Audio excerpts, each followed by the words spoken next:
आज हम इतिहास के पन्नों को पलटकर उन दो बड़े चुनावों को समझने की कोशिश करेंगे जिन्होंने आज़ादी से पहले ही एक तरह से भारत का भविष्य तय कर दिया था। बिल्कुल। हम बात कर रहे हैं 1937 और 1945-46 के प्रांतीय चुनावों की। और हमारे पास जो स्रोत हैं वो सिर्फ आंकड़े नहीं बताते। नहीं, बिल्कुल नहीं। वो तो उस दौर की पूरी राजनीतिक धड़कन को सामने रखते हैं। पार्टियों की रणनीतियां, जनता का मिजाज और वो छोटी छोटी दिलचस्प कहानियां जो बड़ी तस्वीर बनाती हैं। सही कहा।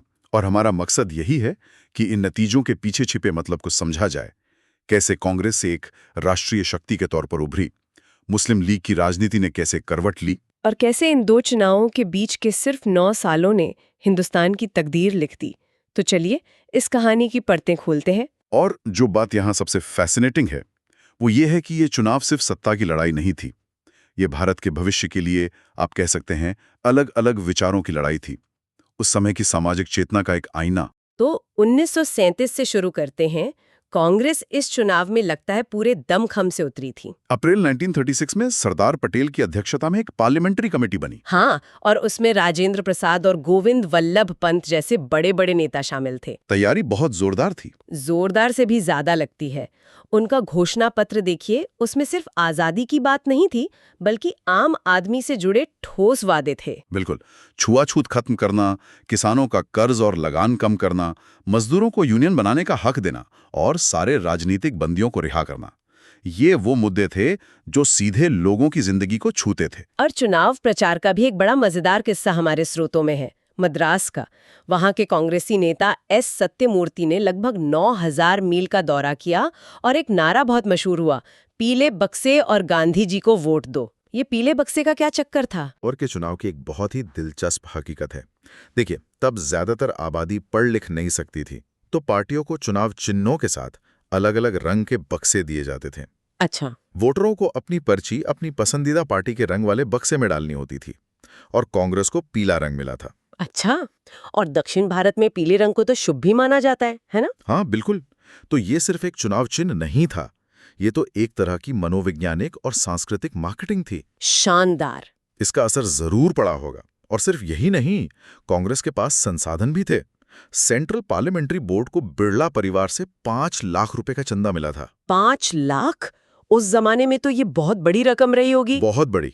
तो इतनी जबरदस्त तैयारी, ये मनोवैज्ञानिक बढ़त और इतने संसाधनों के बाद नतीजे कैसे रहे? नतीजे तो कांग्रेस के लिए उम्मीद से भी बढ़कर थे। इतिहासकार सुमित सरकार इसे बहुत अच्छा प्रदर्शन कहते हैं, पर मेरे ख्याल से ये उससे कहीं ज्यादा था। आप सोचिए, भारत का राजनीतिक नक्शा ही बदल गया। कैसे? कहाँ-कहाँ जीत मिली? मद्रास, संयुक्त प्रांत, बिहार, मध्य प्रांत, उड़ीसा, इन सब में तो उन्हें अपने दम पर पूर्ण बहुमत मिला। और बाकी जगहों पर? बंगाल, बंबई और असम जैसे बड़े प्रांतों में वो सबसे बड़ी पार्टी बनकर उभरे। सिर्फ पंजाब और सिंध ऐसे प्रांत थे जहां कांग्रेस का दबदबा नहीं था। पर जो सबसे बड़ी और चौंकाने वाली जीत थी वो मद्रास में हुई। हाँ, मद्रास में तो 1921 से गैर ब्राह्मणों की जस्टिस पार्टी का राज था। वो तो उनका एक किला माना जाता था। बिल्कुल। और उस किले को कांग्रेस ने ढा दिया। जस्टिस पार्टी सिर्फ 21 सीटों पर सिमट गई और कांग्रेस को मिली 159 सीटें। ये एक राजनीतिक भूकंप जैसा था। इसने तो ये साबित कर दिया होगा कि कांग्रेस सिर्फ उत्तर भारत की पार्टी नहीं बल्कि एक अखिल भारतीय ताकत है। सही पकड़ा आपने। तो एक तरफ कांग्रेस का ये तूफान था, दूसरी तरफ मुस्लिम लीग का क्या हुआ? उनकी तो पूरी राजनीति ही मुसलमानों के प्रतिनिधित्व पर आधारित थी। वहीं पे कहानी में एक बहुत बड़ा मोड़ आता है।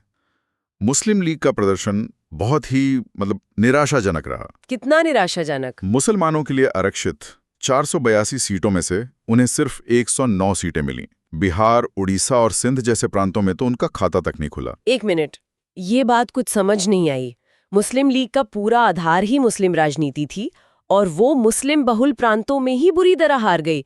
ऐसा कैसे हो सकता है? आपने बिल्कुल सही सवाल पकड़ा है और इसका जवाब हमारे स्रोतों में साफ है। पंजाब और बंगाल जैसे मुस्लिम बहुल प्रांतों में लीग कांग्रेस से नहीं हारी। तो फिर किससे हारी? वो यूनियनिस्ट पार्टी और कृषक प्रजा पार्टी जैसी क्षेत्रीय पार्टियों से हारी। ये वो पार्टियां थीं, खासकर पंजाब की यूनियनिस्ट पार्टी, जो धर्म से ज्यादा जमीन और किसानों के हक की बात करती थी। अच्छा। वो हिंदुओं, मुसलमानों और सिखों का एक मिलाजुला गठबंधन थी।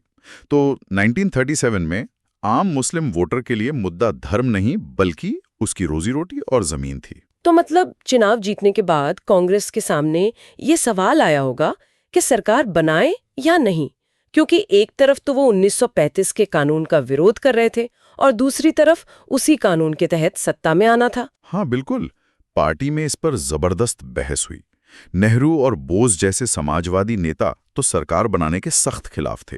उनका मानना था कि इससे अंग्रेजी राज को एक तरह से मान्यता मिल जाएगी। लेकिन फिर गांधी जी ने हस्तक्षेप किया। हाँ, मार्च 1937 में दिल्ली में एक बैठक हुई जहां गांधी जी के समर्थन से पटेल और राजेंद्र प्रसाद का एक प्रस्ताव पास हुआ, जिसे सशर्त स्वीकरण कहा गया। सशर्त स्वीकरण, ये सुनने में थोड़ा भारी शब्द लगता है। इसका मतलब क्या था? इसका सीधा मतलब था, ठीक है, हम सरकार में शामिल होंगे, लेकिन अपनी शर्तों पर। अपनी शर्तों पर? हाँ, मतलब हम गवर्नर की कठपुतली बनकर नहीं रहेंगे। अगर गवर्नर ने हमारे काम में दखल दिया तो हम इस्तीफा दे देंगे। ये एक तरह से सत्ता में रहकर सिस्टम से लड़ने की रणनीति थी। और इसका सबसे बड़ा तर्क ये था कि सत्ता में आकर ही कांग्रेस किसानों और मजदूरों के लिए कुछ ठोस काम कर सकती है। और फिर सरकारें बनी। बीजी खेर बंबई में, गोविंद वल्लभ पंत संयुक्त प्रांत में और सी राजगोपालाचारी मद्रास में प्रीमियर बने, यानी उस समय के मुख्यमंत्री। बिल्कुल। और जहां कांग्रेस को बहुमत नहीं मिला, जैसे पंजाब और बंगाल, वहां क्षेत्रीय पार्टियों की मिलीजुली सरकारें बनी। पंजाब में सिकंदर हयात खान की यूनियनिस्ट पार्टी की सरकार बनी, जिसमें हिंदू, मुस्लिम, सिख सभी शामिल थे। तो इन कांग्रेसी मंत्रिमंडलों ने काम क्या किया? क्या सच में वो अपने वादे पूरे कर पा रहे? उन्होंने शुरुआत बहुत अच्छी की।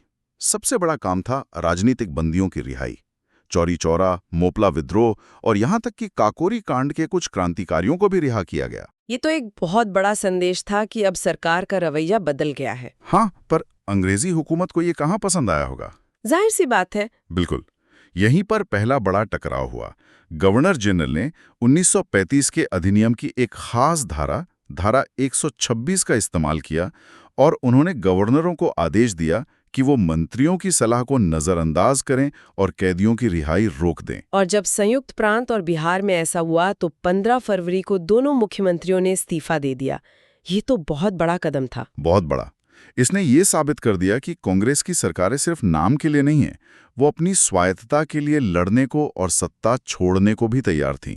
ये सशर्त स्वीकरण की पहली परीक्षा थी जिसमें वो पास हुए। तो एक तरह का मिनी आज़ादी का संघर्ष सत्ता में रहते हुए चल रहा था। लेकिन फिर दुनिया में एक ऐसी घटना हुई जिसने भारत की राजनीति का पूरा खेल ही पलट दिया। दूसरा विश्व युद्ध। और इसी के साथ कहानी का दूसरा अध्याय शुरू होता है। युद्ध के बाद जुलाई 1945 में ब्रिटेन में चुनाव हुए और चर्चिल की जगह लेबर पार्टी के क्लेमेंट एटली प्रधानमंत्री बने, जो भारत की आज़ादी के समर्थक माने जाते थे। और भारत में भी चुनावों का ऐलान हो गया। माहौल पूरी तरह बदल चुका था। पूरी तरह। लेकिन इन चुनावों के बारे में एक बात जानना बहुत जरूरी है, जो हमारे स्रोतों में साफ बताई गई है। क्या? वो ये कि वोट देने का अधिकार सबको नहीं था। अच्छा। ये एक बेहद महत्वपूर्ण बिंदु है। प्रांतीय चुनावों में सिर्फ 10 से 12% आबादी को वोट देने का हक था और केंद्रीय असेंबली के लिए तो 1% से भी कम। एक मिनट, ये बात तो पूरी कहानी ही बदल देती है। मतलब जब हम कहते हैं कि 1946 में कांग्रेस या लीग ने क्लीन स्वीप किया, तो हम असल में सिर्फ मुट्ठी भर पढ़े लिखे और अमीर लोगों की राय की बात कर रहे हैं। बिल्कुल। 90% भारत की तो आवाज ही नहीं थी इसमें। हाँ, ये लोकतंत्र का एक बहुत ही सीमित और छोटा संस्करण था। लेकिन इसके बावजूद जो नतीजे आए, उन्होंने आने वाले कल की तस्वीर बिल्कुल साफ कर दी। और वो नतीजे क्या थे? नतीजे चौंकाने वाले थे, क्योंकि वो 1937 से बिल्कुल उल्टे थे। केंद्रीय विधानसभा को देखिए। सामान्य सीटों पर कांग्रेस ने 91% से ज्यादा वोटों के साथ लगभग सारी सीटें जीत लीं। और मुस्लिम सीटें? मुसलमानों के लिए आरक्षित सभी 30 सीटों पर मुस्लिम लीग को 86% से ज्यादा वोटों के साथ एक तरफा जीत मिली। हप रे, ये तो जबरदस्त ध्रुवीकरण है। मतलब या तो कांग्रेस या मुस्लिम लीग, बीच का कोई रास्ता ही नहीं बचा था। आपने सही पकड़ा। 1937 में जो क्षेत्रीय मिलीजुली पार्टियां मुस्लिम राजनीति का केंद्र थीं, वो पूरी तरह साफ हो गईं। अब मुस्लिम वोटों की एकमात्र प्रतिनिधि मुस्लिम लीग थी। 9 साल में राजनीति पूरी तरह बदल चुकी थी। और प्रांतों में भी क्या यही हाल था? प्रांतों में भी कहानी यही थी। कांग्रेस ने 1937 से भी बड़ी जीत हासिल की और 8 प्रांतों में सरकार बनाई। वहीं मुस्लिम लीग ने बंगाल और सिंध में सरकार बनाई। लेकिन वहां भी एक पेंच था। क्या पेंच था? उन्हें सरकार बनाने के लिए अंग्रेज और यूरोपीय सदस्यों के वोटों की जरूरत पड़ी। और पंजाब का क्या हुआ? पंजाब की कहानी तो हमेशा से ही बहुत दिलचस्प रही है। पंजाब में एक बार फिर लीग बहुमत से चूक गई, जो जिन्ना के लिए एक बहुत बड़ा झटका था। यहां मौलाना अबुल कलाम आजाद ने एक मास्टर स्ट्रोक खेला।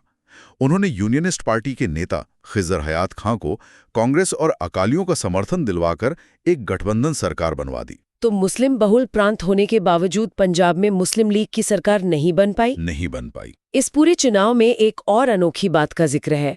कांग्रेस हमेशा से सार्वभौमिक वयस्क मताधिकार यानी सबको वोट देने के अधिकार पर आधारित संविधान सभा की मांग करती आई थी, लेकिन 1945-46 के चुनाव में उन्होंने इस मुद्दे को ज्यादा नहीं उठाया। हाँ, ये एक दिलचस्प विरोधाभास है।